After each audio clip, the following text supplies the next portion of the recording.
경기도의 내려진 사회적 거리두기 단계를 1단계에서 2단계로 격상된 가운데 도가 공연장 등 8개 다중이용시설을 방역수칙 의무화 대상에 추가하고 이들 시설에 대한 일일 점검을 실시하는 등 방역 강화에 나섰다.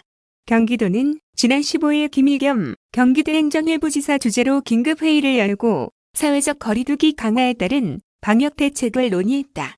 김의겸 행정부지사는 다수 시군에서 확진자가 급증하고 있는데 더 이상 확산되지 않도록 해야 한다면서 연휴 기간 동안 추가 확산을 막는데 집중해달라고 말했다.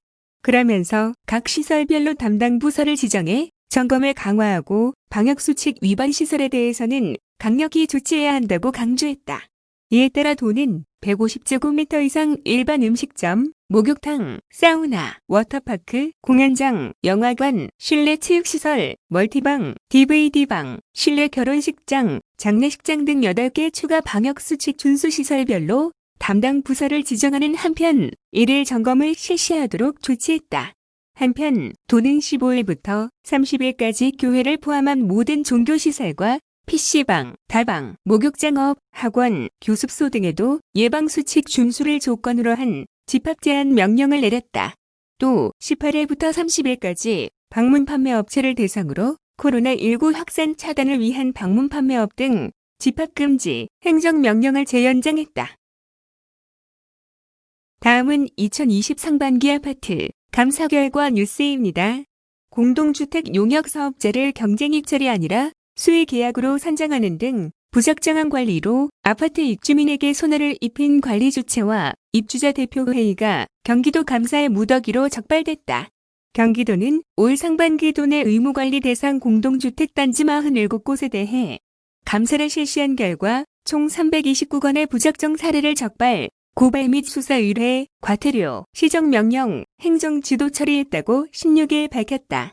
47곳 중 입주민 등의 감사 요청에 따른 민원감사는 4개 단지, 기획감사는 43개 단지로 최근에 입주한 아파트의 공동주택 관리업자 및 용역사업자 선정 적정 여부를 주제로 경기도가 6개, 시군이 37개 단지를 감사했다. 주요 적발 사례는 장기수선 계획 검토 조정 및 장기수선 충당금 적립 부적정, 주택관리업자와 용역사업자 선정 및 계약 부적정 등이었다. ACB 아파트 관리주체는 장기수선 계획서에 있는 공사비용의 경우 장기수선 충당금으로 집행해야 하는데도 이를 관리비로 집행해 관리비용 대외 사용 사유로 적발됐다.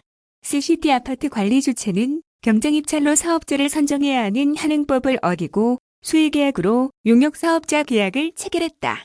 ECF 아파트 관리주체는 경비용역 등의 계약을 체결하면서 계약이행 보증금과 4대 보험 가입 증명서를 요청하지 않아 적발됐다. 공동주택관리법을 위반한 이들 아파트에는 모두 수백만 원의 과태료가 부과됐다.